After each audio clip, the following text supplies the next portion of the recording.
Good evening, everyone, and very warm welcome to the Sunday Talk. And welcome, Samantha. Thank you for your time. It is our privilege to have you here. Thank you. So, today's topic is Judgement Detox with Samantha. Judging people is a habit that's not only unhelpful, it's actually harmful. Every judgment we make serves to deepen our ego. So, telling us that we and our perceptions are right and others are wrong. So, judging separates us from the others. It blocks the humility and compassion that comes from recognizing our sameness, that our light, that your light and dark sides are mine too. Everyone judges, but when we understand the loss it brings for the self and others, we can begin to transform this negative habit and appreciate a greater level of connectedness and empowerment. So, on this topic, Samantha Fraser is going to enlighten us and a little bit about Samantha. She has been a student of the Brahma Kumaris since 1994 and works in a primary education. Samantha was born in London, but she has spent 20 years serving in different countries of Africa. She loves teaching, learning, and she was actively involved in Living Values educational programs that was also initiated in 1995 in New York. Wow.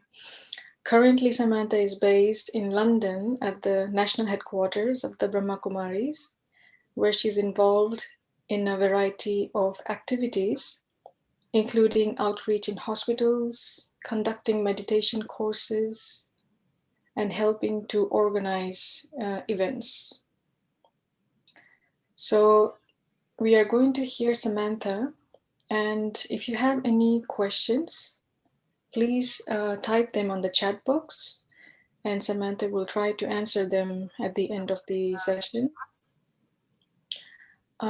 Without any further delay, I think I will pass it on to Samantha now, and I'm very excited to hear you. Thank you, Dipti. And welcome to everyone. It's lovely to be here virtually at least. And so this topic, I was very interested in this whole aspect of judgment. And it was a topic that I gave a talk on recently in London, here at the main centre. And it was very insightful for me also. And just observing my own self and reflecting on what are the deeper significance of this habit of judgment, which I think we all have. And so I thought I would start with a story. It's always nice to start with a story. And so, and the story goes like this, and it's really about how judgment can do a lot of damage. And what it really signifies is that there's some information that we don't always have. There's some level of understanding that we don't always have. And so we are often very quick to judge. And so the story goes like this. Once in a small town lived an old blind man. He was blind, yet while walking out at night, he would carry a lighted lamp with him. One night, while he was out of his house, a group of young travelers saw him. After seeing him, they realized that he was blind. The travelers couldn't understand why a blind person would carry a lighted lamp and started to make fun of him. One of the travelers was very curious and asked, "You are blind and can't see anything, so why do you carry a lighted lamp with you?" The blind man replied, "Yes, I am blind and can't see anything, but I still carry a lighted lamp with me for people like you who can see. If I walk at night without a lamp, one may not be able to see me coming and run into me." And so obviously they felt ashamed for their behavior and they apologized. And then when I read this story, I like to research stories on the topic, and I just felt that's such a good example of how quickly we are to see something and then form an opinion, and often the wrong opinion because there's a lack of information. And so I wanted to start off with the workshop that I did maybe a few years ago before lockdown. And I always feel that, when somebody gives you a topic to talk on, as was here in London, it's obviously the one that you need to work on yourself. So that's why we have lots to share, because it's something I'm working on or had to work on myself. And so a couple of years ago, I think this was in Worthing, in our centre in Worthing in southeast England. We had a lovely, beautiful session. And in this session, let me explain what happened. We had to write down in one column 15 people that we knew, and they could either be alive or they might have passed, right? So 3 columns. That was the first column. The second column, we had to identify a quality that we liked in them.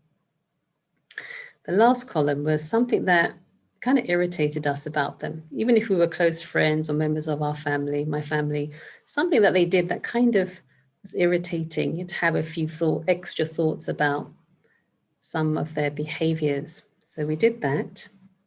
And then we were asked to, fold over the first 2 columns and just read out the irritated behavior that we saw, right? And on my list, I had judgment. Out of 15, I had judgment, judging. People who were judging would irritate me. I had that about 8 times, right? And so obviously we know that what you see in others is because you have it. And so what we then had to do, we then had to look at the most occurring irritation and then have a conversation with it. So I looked at my list of 15 words, and out of 15, 8 was people being judgmental, I wouldn't like.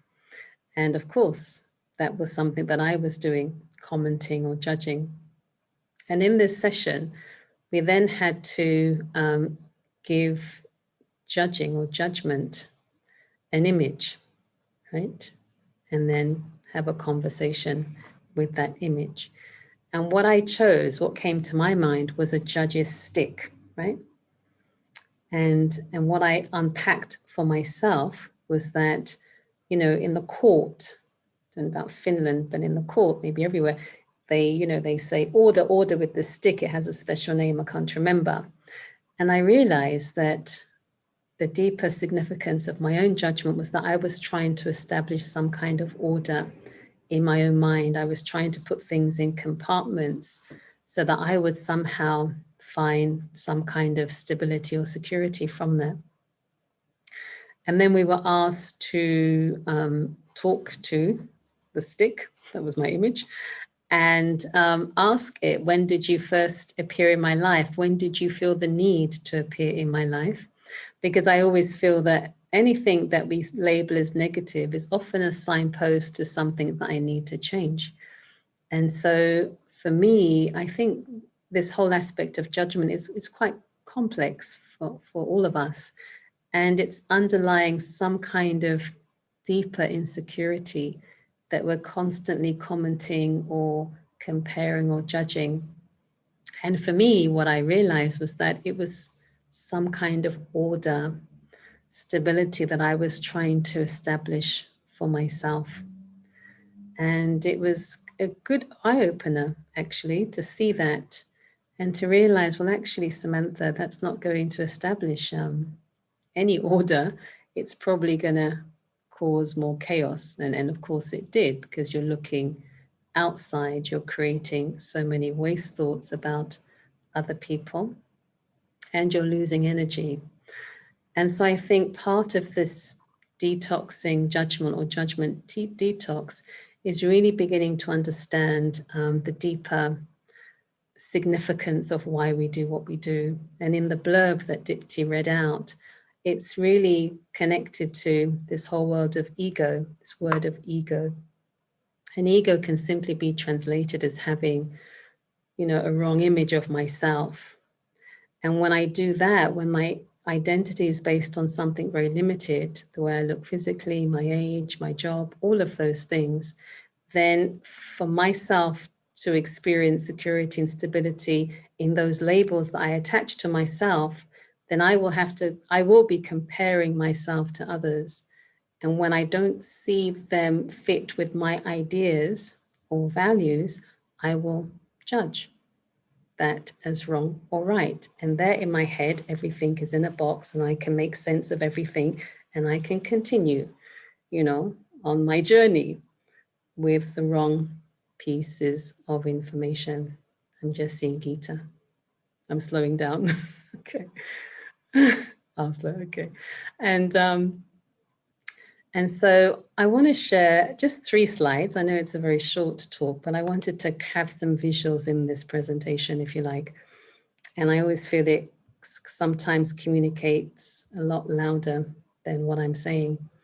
And so what I'm saying then, it's part of our ego, part of our judgment is really because of our own identity or what we believe is right or wrong. And so ego can show itself as arrogance, as you can see on the slide, as attachment, as negative desires, or greed. And of course, what arrogance says, and I'm sure we've all said it, is I am right, I'm right, and I know. And I think when we have that perspective, our world becomes very small. And what happens actually is that we stop learning, because my security is in my belief that my way is the right way. And if I look outside for another perspective, that might create some level of discomfort. And so I judge what doesn't fit in with my own perspective. And that perspective is, of course, keeping me in a box. Attachment. And one example that we might say, which comes in the form of jealousy, is if I can't have this, then why should you? And so this feeling that my worth or my value is based on how much I do, how much I have. And so I can judge others if I feel that what they have, they don't deserve it. And suddenly I become a real judge, deciding who deserves what and who doesn't. And meanwhile, my attention is constantly outwards all the time. Negative desires. And this is very subtle, because it's when I have an image in my mind about something or someone, and I want them to fit that image. And so I say things, why can't they be more? So, we can check for ourselves when we say any phrases like this, then it really is coming from a space of ego. And so why can't they be more ... like so-and-so? And again, I'm into comparisons. And lastly is greed. And as I just said before, where it's not greed for physical things, but because I don't feel content or whole, then my self-respect is caught up in a lot of limited things. And I just want to show you, I think maybe this slide too. And this is called Understanding the Layers of Me. And I really want to show you how judgment is very much caught up in those 2 outer layers. And so the first layer is connected to our physical identity. It can be our race, our gender, our age, religion, profession. The second is, a bit more in terms of our personality, our skills, our talents. And then in the center is our inner core, which is really the truth of who we are. And if you think about it, where does judgment happen? Definitely in the physical, the first layer, where we have certain ideas about certain groups of people, right? And maybe we may not have them, but the media can perpetuate those ideas. The media can show you certain images of certain people, and we begin to create beliefs around them. And so whether it's race, whether it's gender, whether it's age. And so we don't just put ourselves in boxes, but we also put others in boxes. And I think one is judging others, but how many of you have been on the receiving end of being judged unfairly by others, where what was being said had no truth in it whatsoever? I had an experience like that, and perhaps I'll share this experience after this slide. And so, teaching meditation and various courses, you get a sense of this when people come in and share their experiences of their own identities. And I remember when I was in one center, and this young man came into the center, maybe 35, very well built, you know, and I think we showed this kind of model to him, and he realized that most of his time was spent in the gym, keeping himself very fit, because when he was a child, he was quite overweight. And because of his size, his physical side, he was bullied as a child. And that obviously created some kind of trauma. So now as an adult, age 35, he was obsessed with the gym every single day. And people might have thought he was vain, means he loved himself. He was very handsome, very well built. But look at the rest of the story. His motivation for that wasn't out of vanity, but it was out of fear. He did not want to go back to that size of being a little bit bigger than others, where he found himself being laughed at by other members of his class. And so it's all about having the right information. And so basically, judgment, it doesn't mean it's negative. It's about our level of awareness when we are using judgment in the right way. And I think that only happens when we start from the inner core, call it the soul, call it our true nature. And what we're saying here is that inner core is these 5 qualities: peace, love, happiness, wisdom, and strength. We all have them. And when I start judging, then I'm not looking outwards, but I'm actually looking at myself. And I think in terms of judgment, I like to use the word to decide. I decide what I need to change. I decide what needs to be said, when and how. And I'm using that in the awareness of these core qualities. What we're doing currently, because we are influenced by ego, is that we are expecting the outer layer to get us there. And it does, right? So let's say it's my profession and I love what I do. And when everything goes well, I can experience happiness. And I judge myself in a very, I'm doing so well and everything's going well. Then what happens when, maybe management changes? Well, now there's a few redundancies. People are being laid off work, and which is the case now, actually. What happens to my ability to reach that inner core so that I'm able to judge from a real, pure space? And that means judging myself so that I'm able to reach my own potential, not looking at other people, but looking at how I can change, not just for myself, but for others. And so just the last slide. And so when I'm judging from the outer layers, as we all know, there's lots of waste thoughts. And I heard this term a few weeks ago, the smoke of waste thoughts, right? And I love that image because when there's smoke, you can't see, right? It's like everything is blurry, even when it's foggy. When there's thick fog and you're driving, you really can't see very far. And so imagine how, when I'm looking outwards and judging and commenting, how many waste thoughts there are, and how blind we become of seeing the real reality, if you like. And of course, it blocks humility and compassion when I am insecure and I judge from that space, because that's what it is, I feel. And how can I be humble? I will be in my arrogance. I will be in my perspective of being right, because that makes me feel somehow safe, right?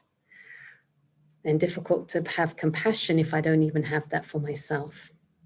I don't want to go through each and every one of them, because you can read it, but it creates a sense of separation, disconnectedness from myself and everyone else.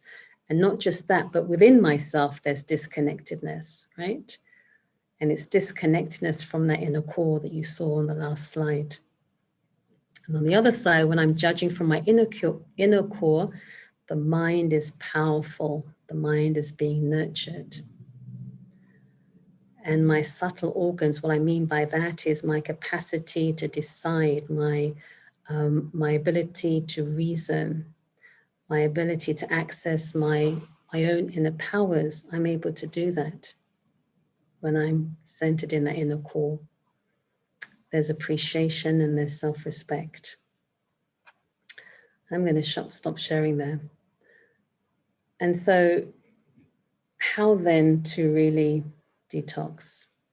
Because we want to get to the inner core, that we know that's the place where I can experience real security and stability from a change of consciousness or awareness. But how can I begin to, what are the steps? And I'm just really going to outline 3 steps. And the first is introversion. And I heard this word in Hindi, and I really loved the meaning of it, the literal meaning. And the word in Hindi of introversion is antamukta, my pronunciation, right? And that literally means turning your face inwards. And so that is why, for me, meditation is such an important practice, because that's the only way that I'm able to really experience a stage of introversion where I'm looking on the inside, looking at my inner world of thoughts and feelings. And when I do that, then I become very clear of what's motivating, what my intentions are, because things outside can always look very nice. And the expression in English is very rosy, yeah. But when you begin to look inside, you become aware of why you do what you do. And often, because of a lack of stability and security inside, the motivation is often not positive. You know, there's some selfish motive, because if you feel you are empty to a certain extent, then you need to fill that with something. And I don't think it's a question of wrong or right, or judgment is wrong, judgment is bad, or it's not as clear cut as that. For me, the question is, why am I doing it? And what does my judging others, even if it's very harsh at times, what does that tell me about myself? I feel that's the question. And so one is really cultivating the love to be with ourselves.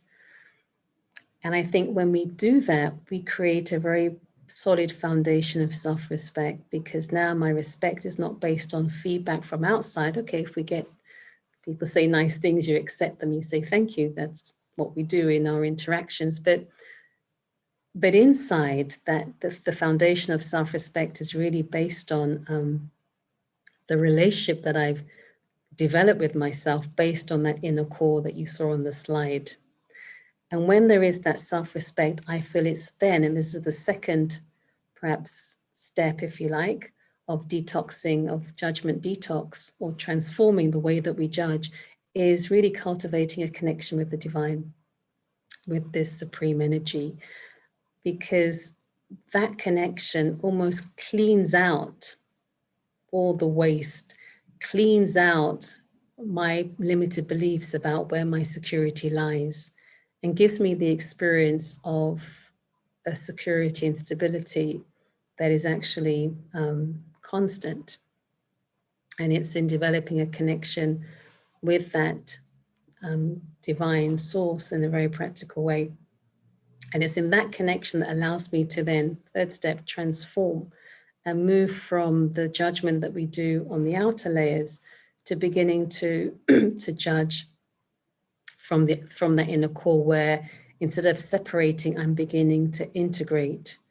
I'm beginning to create a sense of connectedness within myself and also with others.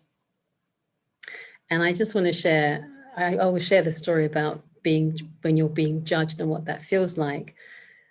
But I just want to share a story of, I don't know if I shared it already, but when I was on the bus and in London, and I observed myself judging, commenting, and it had nothing to do with me. And so in London, we have the seats at the back where you sit in front of somebody. And so this lady, she came on the bus. This was before lockdown, three years ago, I can't remember. And she was in purple. I'd never seen anybody all in purple before. Everything, like the tights were purple, the shoes were purple, the lipstick was purple. And I kept saying, "Oh," I watched myself do it. I watched myself say, "Oh, that's a lot of purple." I watched myself look at her shoes and say, "God, even her shoes are purple."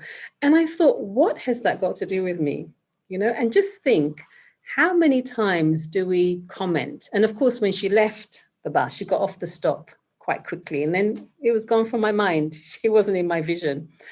But it just made me think how quickly we judge and comment on things that have no relevance. What does it matter whether she's wearing purple or not? I mean, how is that going to help me? Who's not? But it was interesting.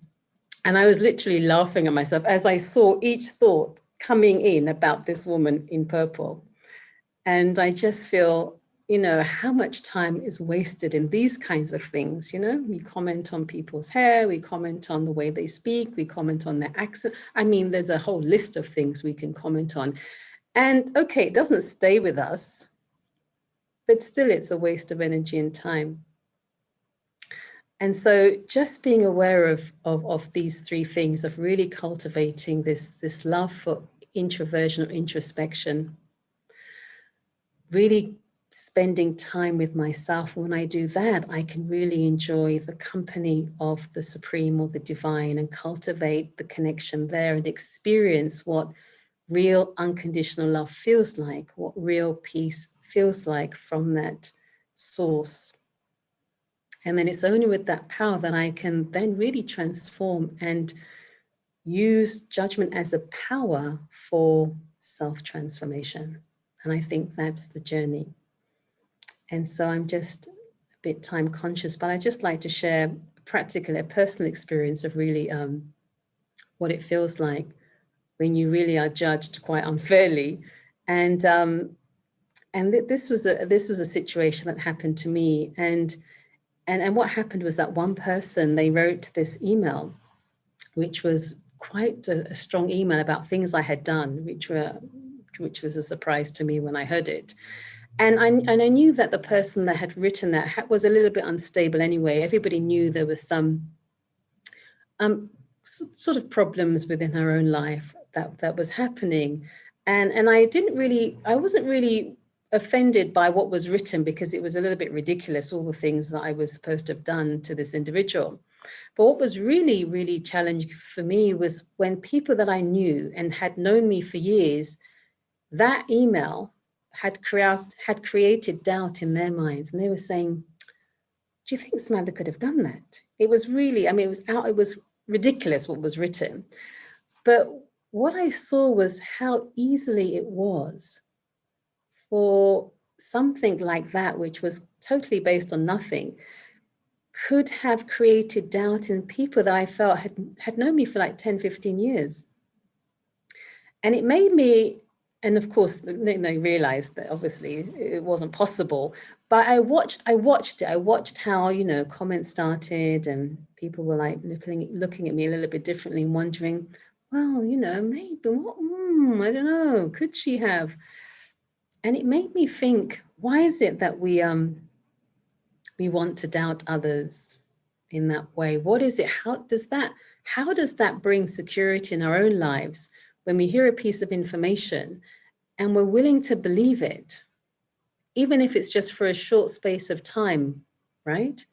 And it made me wonder, why does that happen? How does that help us feel in any way secure? And I actually took a lot of sorrow from that, because I really felt that, people that I felt knew me and I knew them and we shared so much. I just was amazed how something like that could have created, even if it was for a temporary moment, that level of doubt.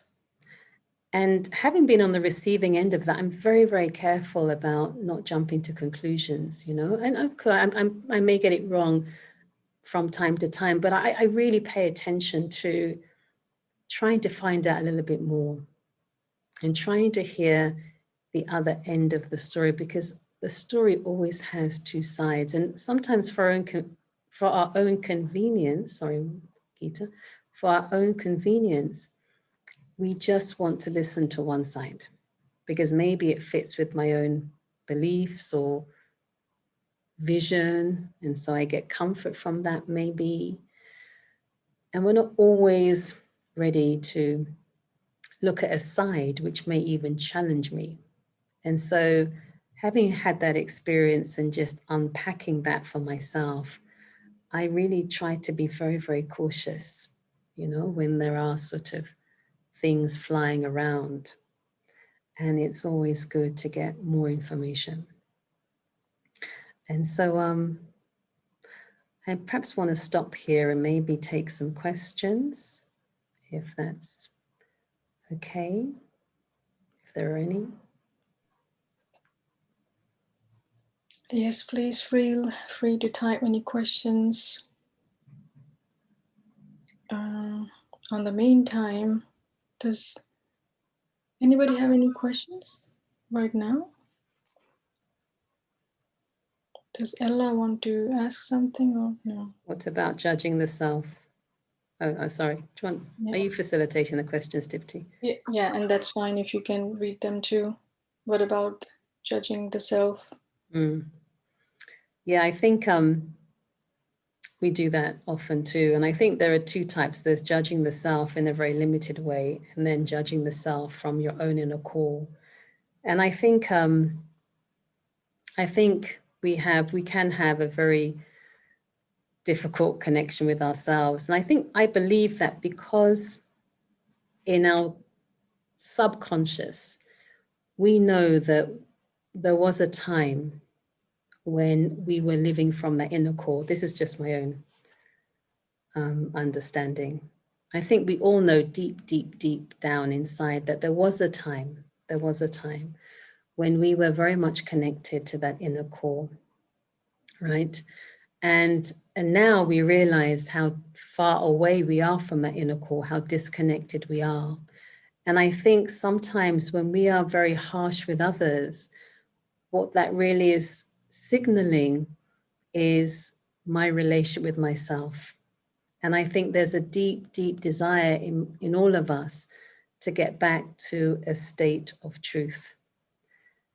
And the paradox of that is that by judging myself harshly, I actually move further away from that inner core.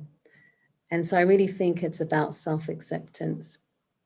It's really about integrating everything that's happened in my story up until now, because whatever's happened has somehow helped me, has somehow led me back to that inner core. Okay, we may not stay there because we get caught up in many things, but I now know how to get back there.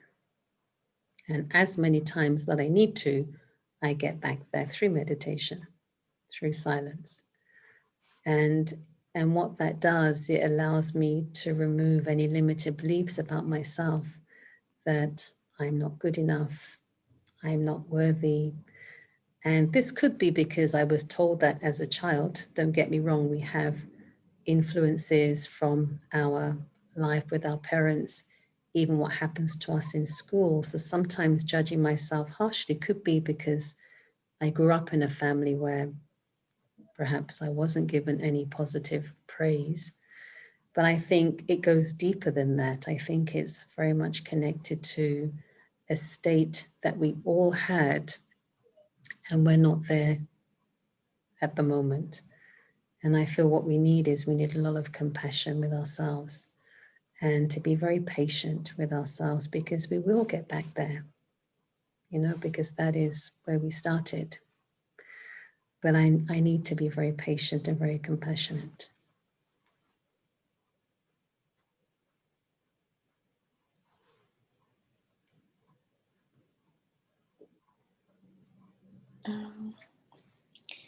So, what if we notice negative thoughts about others? What should I say to myself? What I would say is often what I have said is, what do I want from them? Because I feel that in our relationships, we're still taking. And I think in our judgments and our commenting about others is because I still have some kind of expectation from them. So when I find myself having negative thoughts or wasteful thoughts, I say to myself, what am I trying to take from them? What do I still need? You know, particularly because this connection with the divine is a connection where you have everything. And so that's why I say to myself, what am I trying to take from them? Do I need their validation? I need some kind of validation? I need their respect. What is it? And It's that's, like you give time and reflection on that, even the negativity, instead of forcing it away, like what I have been doing before. Like, why am I thinking negative? And that's again another judgment, right? yeah, absolutely. Second judgment. So, okay. So going to the another level of that negative thoughts, understanding why it is emerging, Yeah, contemplating, and absolutely. It's never really about what they're doing. It's really about what I feel I'm needing at any given moment in time, subtly, I think. Somebody wanted to unmute and ask a question. Who was that? I saw that in the chat. If you want to unmute, please unmute. It's nice to hear different voices too. It's nice to hear Dipti too. don't know what technical settings here is.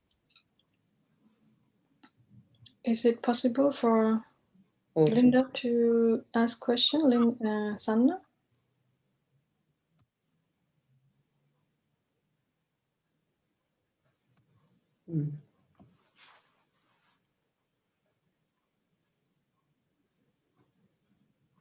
Okay, while they are figuring it out, what would be the, the practical, small practical things for us to, for example, even when the negative thoughts comes and self-judgment and also judging the others, what would be the practical things to do, like on the daily basis, so we are not trying to figure it out when it's happening, but like on the other time, what would be your advice on that?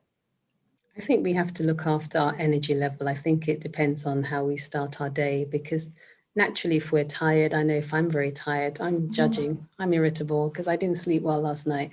So it's a combination of things. It's a combination of my timetable, excuse me, when I'm eating, but also for me, just the timetable of early morning meditation, for example, and how I start my day, because we know there are so many challenges, and of course we are going to default to habits that we have. And so what can I do in my timetable that will give me more energy? Because to not judge, you need energy, because you have to not do the habit you're always wanting to do. So whether it's walking in nature, whether it's could be anything, whether it's meditation, try to do things that give you energy. And sometimes there are physical things, even hobbies that we used to do, that somehow we've just let go of. And it's not that everybody's meditating, but there are certain things that we do that gives us some kind of positive energy, and that puts us in a better Stability, right? Yeah, I remember a friend of mine in Mozambique. You know, she rang and she said, "Oh, I'm going through this and that, and I can't meditate now." And you know, she was having a bit of with her daughter, and I said, Kajal, why don't you what do you enjoy? Do something that you can enjoy, because you can't meditate now. Your mind is just full of thoughts. And one thing she's really good at is that she loves cooking, and she cooks all kinds of things. And she went, okay, then let me do that. An hour later, she sent me a picture of a new recipe that she just created. And that just got her back, on track. Because sometimes, even if you're a meditator for many years, sometimes you just can't. Things are going on in your life, and you say, well, just sit down and meditate. But I would say just try to increase your energy level, whether it's walking, whether it's eating the right foods, as well as your meditation. Get that in order, because so many surprises are coming up during the day that we default and we start criticizing again. For example, I really like to be in the nature. And when I find continuously, if I'm overworking out and I haven't been to the forest or walk in the garden, observe the tree, I can sense that irritation inside me. So I know that, okay, now I need to take a break and just be in the nature without any thoughts, or observing and enjoying the earth, the breeze, take the sun, go to swim in the lake. And that's how the power to judge works in our favor, because we're deciding to do the things that we need to do. And this is judgment in a very positive context, where we realize that this is what the need is, right? I need to take time out for myself. I need to judge that. I need to act on it. So that's a good thing. And so it's really being able to cultivate that level of judgment, where I begin to nurture that inner core as well and understand my priorities. Sometimes we don't have a sense of what is a priority, because if I'm feeling insecure, then some of my priorities will be based on trying to make me feel better in a very limited way. So even the ability to judge what I need when I need it won't be good, because my priorities are based on me feeling safe and secure in a very limited way. And so it's about prioritizing from that inner core, that inner space too. Absolutely. So we have here, professionally, we are often taught to analyze, criticize, and evaluate. This can lead us to become very critical of systems, governments, institutions, and people. This also can cause us stress and pain and lead to instability. Yeah, good. That's a comment. It's true. Is there any big question coming?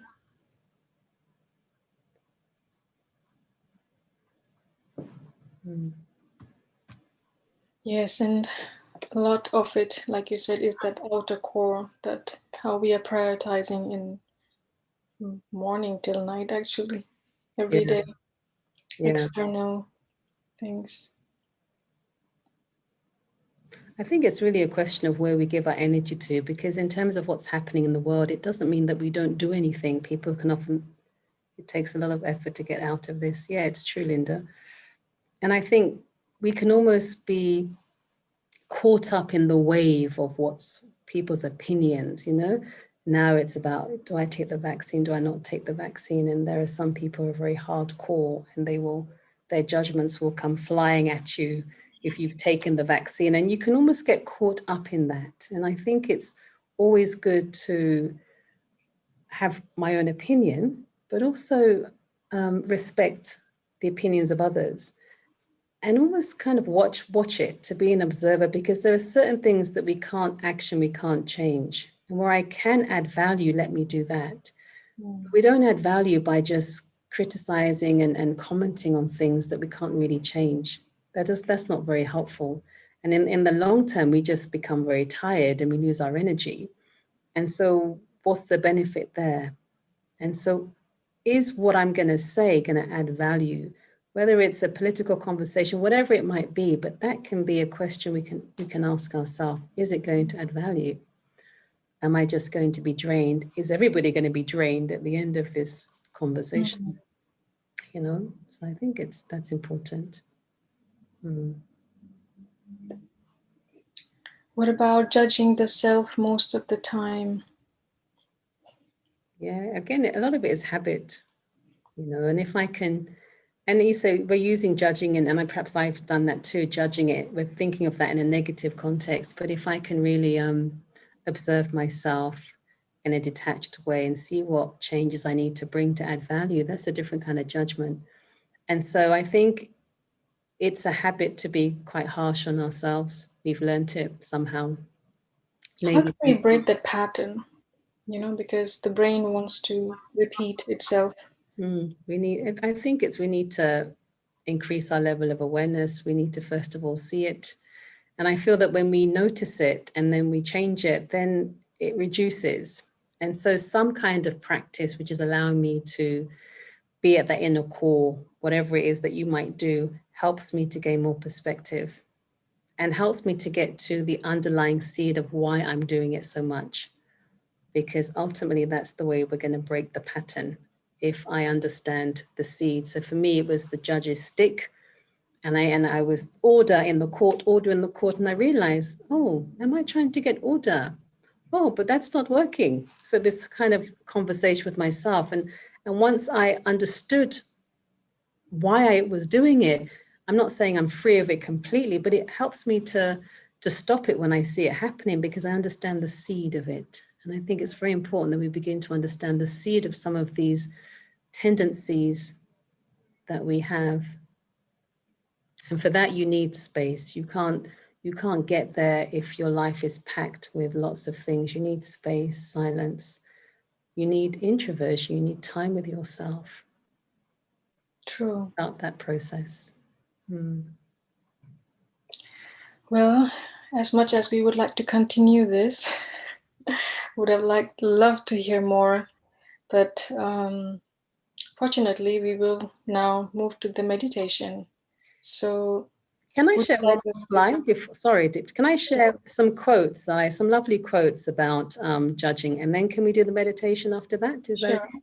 Yes. Still time. Okay. And you can guide us to the unjudging I'll do that.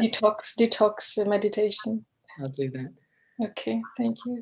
Okay, let's just share just some lovely quotes because sometimes it kind of stimulates thoughts or questions, or maybe we can use it in our meditation too. So a few, well, 6, but I like some of them and maybe you will too.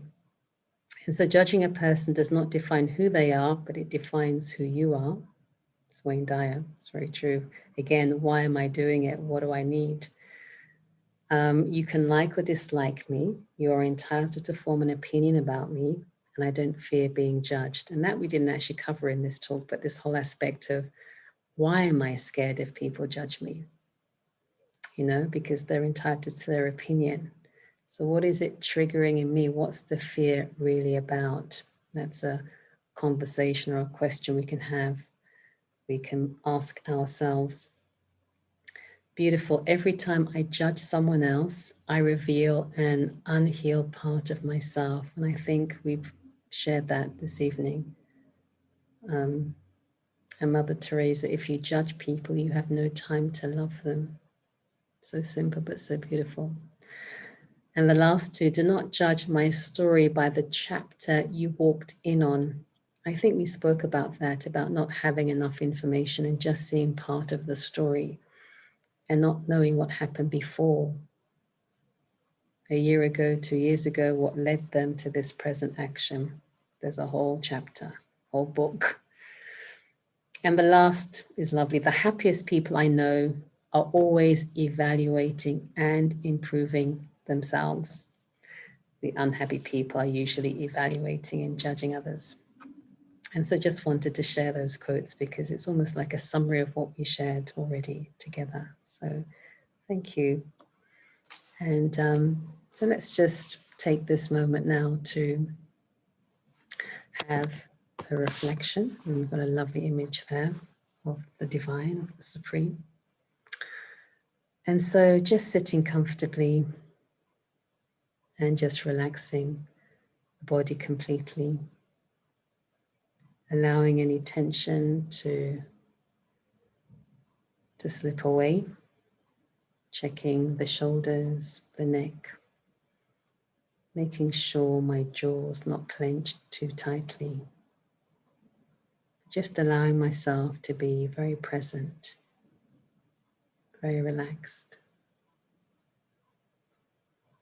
And for the next few moments, I'll use this space, this time, to reflect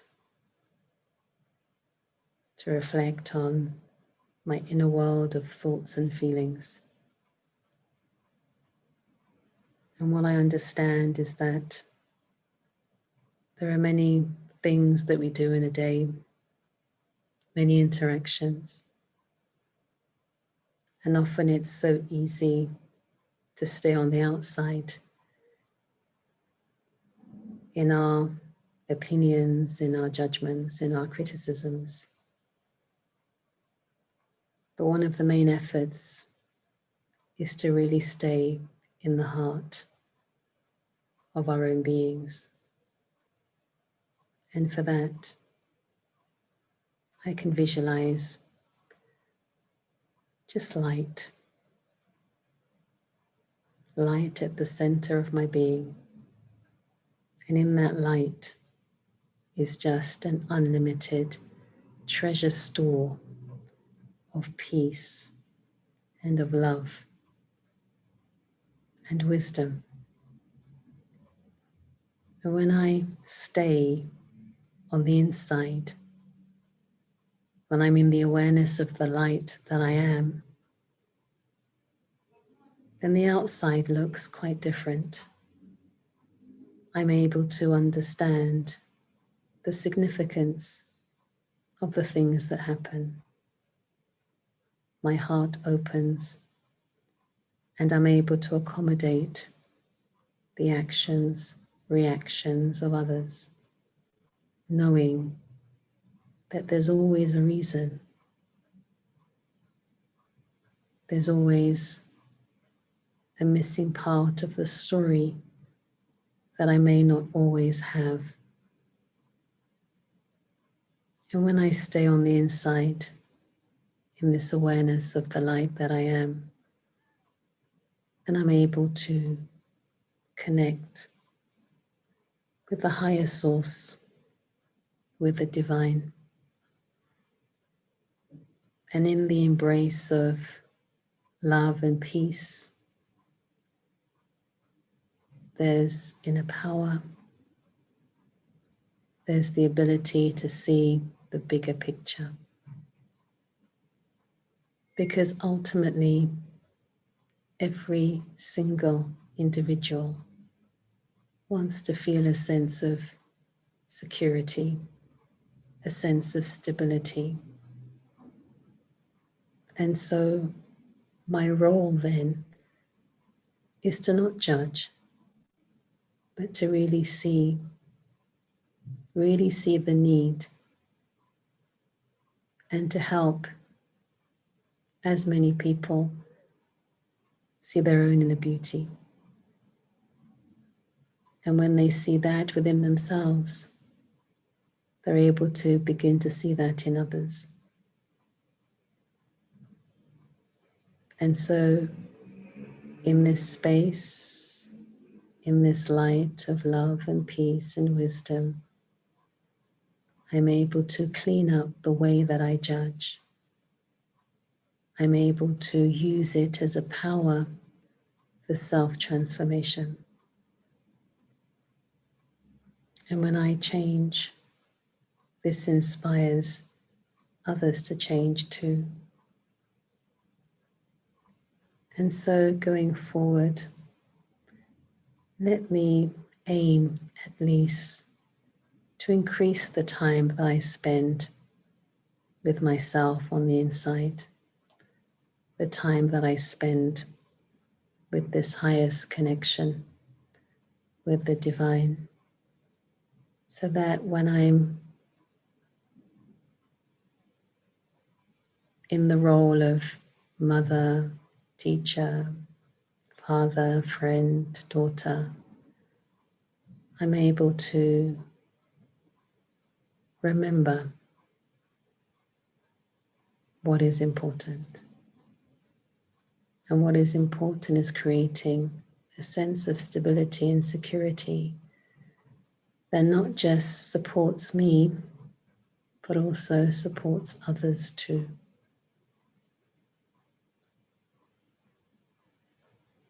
And so with this awareness, I gently bring my attention back to this physical space now. I become aware of where I'm sitting. I feel my hands on my lap, my back against the chair. And if my eyes were closed, I gently open them. Om Shanti.